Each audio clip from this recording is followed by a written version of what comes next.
എന്തൊക്കെയുണ്ട് വിശേഷങ്ങൾ? എല്ലാവരും സുഖമായിട്ടിരിക്കുന്നോ? ഞങ്ങളിവിടെ സുഖമായിട്ട് സന്തോഷമായിട്ടിരിക്കുന്നു. ഒരുപാട് കാര്യങ്ങൾ ചെയ്തു തീർക്കാനുള്ള ഒരു ഇമ്മിണി വലിയ ദിവസം ആയതുകൊണ്ട് ആ വിശേഷങ്ങളൊക്കെ നിങ്ങളെയും കൂടെ കാണിക്കാമെന്ന് വിചാരിച്ചു. അപ്പോൾ എൻ്റെ പുതിയൊരു വീഡിയോയിലേക്ക് എല്ലാവർക്കും സ്വാഗതം.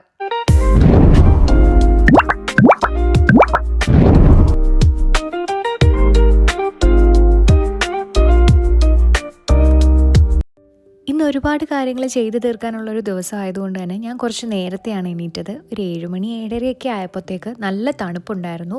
നേരെ വാഷ്റൂമിൽ പോയി ഒന്ന് മുഖമൊക്കെ കഴുകി ഒന്ന് ഫ്രഷപ്പ് ആയതിനു ശേഷം നേരെ അടുക്കളയിലേക്ക് വിട്ടു ബ്രേക്ക്ഫാസ്റ്റിൻ്റെ പ്രിപ്പറേഷൻസൊക്കെ ചെയ്യാൻ വേണ്ടി.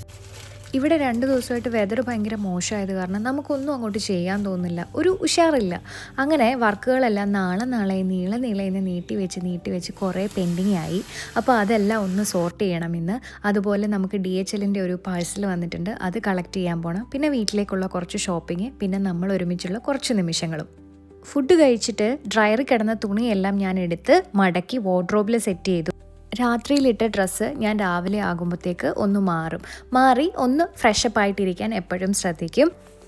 ഡ്രസ്സൊക്കെ മാറി സ്കിൻ കെയർ ഒക്കെ ചെയ്ത് ഞാൻ ബെഡൊക്കെ വിരിച്ചിട്ട് നേരെ ക്ലാസ് എടുക്കാൻ പോയി. നമുക്കിന്ന് മോർണിംഗ് 2 സെക്ഷൻസ് ഉണ്ട്. അപ്പോൾ അതുകൂടെ കഴിഞ്ഞിട്ട് ഞാൻ വിചാരിച്ചു ഫുഡും കൂടെ പ്രിപ്പയർ ചെയ്ത് വെച്ചിട്ട് പുറത്ത് പോയിട്ട് വരാമെന്ന്. അല്ലെന്നുണ്ടെങ്കിൽ പോയിട്ട് വരുമ്പോഴത്തേക്ക് ലേറ്റ് ആയി കഴിഞ്ഞ് കഴിഞ്ഞാൽ പിന്നെ ഇന്നത്തെ പരിപാടികളൊന്നും തന്നെ നടക്കത്തില്ല. അങ്ങനെ ബീഫ് കറിയുടെ പരിപാടിയും സെറ്റ് ചെയ്ത് കറിയും വെച്ച് ചോറും ഇട്ടതിന് ശേഷം അവിടെ ഇരുന്ന പാത്രമൊക്കെ ഒന്ന് കഴുകി എല്ലാം സെറ്റ് ചെയ്ത് കിച്ചണും ക്ലീൻ ചെയ്തിട്ട് ഞാൻ പോകാൻ റെഡിയായി. തിരക്കിട്ട് ഇറങ്ങിയതുകൊണ്ട് തന്നെ ഞാൻ മൈക്ക് എടുക്കാൻ മറന്നുപോയി.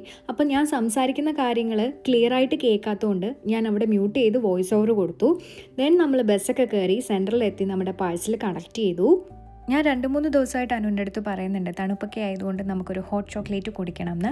എക്സ്പ്രസോയിൽ കയറിയിട്ട് നമ്മളൊരു ഹോട്ട് ചോക്ലേറ്റും അനൂപ് ഒരു കോൾഡ് കോഫിയും കുടിച്ചു. 2 പേർക്കും ചെറിയൊരു വിശപ്പ് അടിച്ചു തുടങ്ങി. അവിടെ സാൻഡ്വിച്ചസും കാര്യങ്ങളും ഒക്കെ ഉണ്ടായിരുന്നുള്ളൂ, അതെനിക്കിഷ്ടമല്ല. അപ്പോൾ അവിടെ നിന്ന് നേരെ നമ്മളൊരു പിസേറിയിൽ കയറിയിട്ട് ചിക്കൻ കബാബ് പിസ്സ കഴിച്ചു. നല്ല കബാബ് പിസ്സ ആയിരുന്നു, എനിക്കിവിടെ അത് ഭയങ്കര ഇഷ്ടമാണ്. ഇറങ്ങിയപ്പം കൂട്ടത്തിലൊരു ഷോപ്പ് കണ്ടിൽപ്പെട്ടു. അവിടെ ഒരുപാട് ക്യൂട്ടായിട്ടുള്ള കുറേ ക്രിസ്മസ് സ്റ്റിക്കേഴ്സ് ഉണ്ടായിരുന്നു. ഇവിടെ ഇപ്പോൾ എല്ലായിടത്തും വെൽക്കം ചെയ്യാൻ ഇങ്ങനെ വെച്ചേക്കുന്നത് ഫുള്ള് ക്രിസ്മസ് ഡെക്കേഴ്സാണ്. ഇങ്ങനെ കണ്ടു നടക്കാൻ തന്നെ ഭയങ്കര ഭംഗിയാണ്. ഷോപ്പിൽ നിന്ന് ഇറങ്ങി നേരെ ബസ്സൊക്കെ കയറി നമ്മൾ നേരെ വീട്ടിലേക്ക് വിട്ടു. വീട്ടിലെത്തിയിട്ട് ഞാൻ ആദ്യം ചെയ്തത് എന്താണെന്നറിയോ? ഹെയർ സെറ്റ് ചെയ്യാൻ. എനിക്ക് പോണിറ്റെയിൽ കെട്ടിയിട്ട് ഇപ്പോൾ പുറത്തോട്ട് ഇറങ്ങാൻ പറ്റത്തില്ല. ബസ്സിലും കൂടെ ട്രാവൽ ചെയ്യുമ്പോഴത്തേക്ക് എനിക്ക് എന്തോ തലവേദന എടുക്കുകയാണ്. ഓപ്പൺ ഹെയർ ചെയ്യാനാണെങ്കിൽ ഈ കഴിഞ്ഞ ദിവസങ്ങളിലൊന്നും എനിക്ക് അയൺ ചെയ്ത് സെറ്റ് ചെയ്യാനുള്ള സമയമൊട്ട് കിട്ടിയില്ല താനും. ഇനി കുറച്ച് ക്രിസ്മസ് ഡെക്കേഴ്സ് ആവാം. ഞാൻ അവിടെ ഹെയർ സെറ്റ് ചെയ്യുന്ന സമയം കൊണ്ട് അനൂപ് ഇവിടെ കുഷൻ കവേഴ്സൊക്കെ ചേഞ്ച് ചെയ്ത് സെറ്റ് ചെയ്തു. 2 പേരും ഫ്രീ ആയിട്ടുള്ളൊരു ദിവസം ഇങ്ങനെയുള്ള പരിപാടികളൊക്കെ നടക്കത്തുള്ളൂ. പിന്നെ നമ്മൾ ബാൽക്കണിയിലെത്തി ക്രിസ്മസ് ലൈറ്റൊക്കെ ഇട്ട് ഡെക്കറേറ്റ് ചെയ്തു. ഇത്രയൊക്കെ ആയ സ്ഥിതിക്ക് ഇനി എന്തിനാ അതായിട്ട് കുറയ്ക്കുന്നത്? അപ്പോൾ ക്രിസ്മസ് ട്രീയും കൂടെ സെറ്റ് ചെയ്യാമെന്ന് വിചാരിച്ചു. നമ്മൾ വലിയ ട്രീ ഒന്നും വാങ്ങിക്കുന്നില്ലെന്ന് ആദ്യമേ തന്നെ തീരുമാനിച്ചിരുന്നു. അപ്പോൾ നമ്മുടെ കുഞ്ഞു ട്രീയിലൊന്ന് കലാവിരുതൊക്കെ കാണിച്ചിട്ട് അതിൻ്റെ കൂടെ 2 ക്രിസ്മസ് ഡെക്കറും വെച്ചു. ഇത് നമുക്ക് ഗൗരി തന്ന ഗിഫ്റ്റാണ്. ഭയങ്കര ബ്യൂട്ടിഫുൾ. ആ ലൈറ്റ് കത്തിയിട്ട് ആ ഒരു കോർണർ സ്പേസ് ഫുള്ള് കംപ്ലീറ്റ് ഒരു കോസി വൈബ് കൊണ്ടുവരാൻ ഈ ഒരു ഒറ്റ ഗിഫ്റ്റിന് കഴിഞ്ഞു എന്നതാണ് ഏറ്റവും വലിയ കാര്യം. പിന്നെ ഇവിടുത്തെ സ്പെഷ്യൽ സാധനം, ഇതെങ്ങനെ വിട്ടുപോവുക? അങ്ങനെ നമ്മൾ ക്യാൻഡിലും സെറ്റ് ചെയ്ത് വെച്ചു. ഡെക്കറേഷൻ പരിപാടിയൊക്കെ കഴിഞ്ഞപ്പോഴത്തേക്ക് ഞാൻ റൂമൊക്കെ ഒന്ന് തുടയ്ക്കാമെന്ന് വിചാരിച്ചു. തുടച്ചെല്ലാം കൂടെ കഴിഞ്ഞപ്പോഴത്തേക്ക് എനിക്ക് തീരെ വയ്യ. ഞാൻ കുറേ വെള്ളം കുടിച്ചു. പുറത്തൊക്കെ പോയിട്ട് വന്നിട്ട് ക്ലീനിങ്ങും കൂടെ ചെയ്തുകൊണ്ടാണോ എന്നറിയത്തില്ല, ഭയങ്കരമായിട്ട് ക്ഷീണിച്ചു. ക്ലീനിങ് പരിപാടി എല്ലാം കഴിഞ്ഞു. നമ്മൾ ഉച്ചയ്ക്ക് പിസ്സ കഴിച്ചത് കാരണം എനിക്ക് വലിയ രീതിയിൽ ഒരു വിശപ്പ് അടിക്കുന്നില്ല. അപ്പം ഞാൻ വിചാരിച്ചു വല്ല ഓട്സോ അങ്ങനെ എന്തെങ്കിലും ലൈറ്റായിട്ട് കഴിക്കാമെന്ന്. അനു റൈസും കറിയും കൂടെ കഴിച്ചോളാം എന്നും പറഞ്ഞു. നമുക്കൊന്ന് ഫ്രഷ് ആവണം, ഫ്രഷ് ആയിട്ട് വേണം ബാക്കി കാര്യങ്ങൾ ചെയ്യാൻ. ഇന്നുകൊണ്ട് തന്നെ തീരുമോ എന്ന് അറിയത്തില്ല. ഞാൻ പറഞ്ഞില്ലേ ഇവിടെ വിൻ്റർ ആയത് കാരണം സമയം പോകുന്നത് അറിയത്തേയില്ല. ഞാനിപ്പം സമയം നോക്കിയപ്പോഴാണ് 8:30 ആയി. ഇനിയും കുറച്ചേറെ കാര്യങ്ങളും കൂടെ ചെയ്തിട്ട് വേണം എനിക്ക് ഇന്ന് കിടന്ന് ഉറങ്ങാൻ. ഇല്ലെന്നുണ്ടെങ്കിൽ അതിങ്ങനെ പെൻഡിങ് നിൽക്കും. അപ്പം നമുക്കൊന്ന് ഫ്രഷ് ആയിട്ട് വന്നിട്ട് ബാക്കിക്കിരിക്കാം. കുളിച്ചിട്ട് വന്നിട്ട് ചെയ്യാനുള്ള കാര്യങ്ങൾ ഞാൻ ഓരോന്നായിട്ട് ചെയ്ത് തീർത്തു. നമ്മളെ ഇപ്പോഴത്തെ ഒരു ജനറേഷനിലെ കുട്ടികളെ പഠിപ്പിക്കുമ്പോൾ അവർക്ക് ഒരുപാട് ഡൗട്ടുണ്ട്. അപ്പം നമ്മളും അതേപോലെ തന്നെ പ്രിപ്പയർ ചെയ്തിട്ടായിരിക്കും ഓരോ ക്ലാസ്സും അറ്റൻഡ് ചെയ്യുന്നുണ്ടാവുക. കുളിച്ചിട്ട് ഇറങ്ങിയപ്പോഴേ വിശക്കുന്നുണ്ടായിരുന്നു. അപ്പോൾ ഞാൻ ഓട്സ് കുറച്ച് കഴിച്ചു.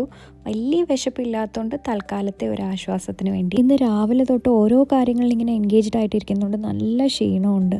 നേരെ കിടന്ന് ഉറങ്ങിയാൽ മാത്രം മതി എന്നുള്ളൊരു തോന്നൽ. എല്ലാം ഒന്ന് സെറ്റ് ചെയ്ത് വെച്ചിട്ട് ഞാൻ ഉറങ്ങാനായിട്ട് കിടന്നു.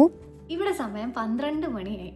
എനിക്ക് ഉറക്കം വന്നിട്ട് കണ്ണ് നേരെ നിൽക്കുന്നില്ലാത്തതുകൊണ്ട് ഞാൻ ലാപ്പൊക്കെ അടച്ചു വെച്ചിട്ട് വീഡിയോയും കൂടെ വൈൻഡപ്പ് ചെയ്തിട്ട് കിടക്കാമെന്ന് വിചാരിച്ചു. അനൂപ് അവിടെ സുഖ ഉറക്കമാണ്. ഇതൊന്നും തന്നെ ആളറിയുന്നില്ല. നമ്മളായിട്ടൊരു സ്റ്റാർട്ടപ്പ് തുടങ്ങുന്ന സമയത്ത് അതിൻ്റെ A to Z കാര്യങ്ങൾ നമ്മൾ തന്നെ വേണം നോക്കാൻ. അപ്പോൾ അതുകൊണ്ട് തന്നെ വരലിബിയുടെ കുറച്ചേറെ കാര്യങ്ങൾ എനിക്ക് ചെയ്ത് തീർക്കേണ്ടതായിട്ടുണ്ടായിരുന്നു. അതെല്ലാം ഒരുവിധം സോർട്ട് ചെയ്തു. പുതിയ പുതിയ വിശേഷങ്ങൾ ഇൻസ്റ്റഗ്രാം പേജിലൂടെ ഞാൻ അറിയിക്കുന്നതായിരിക്കും.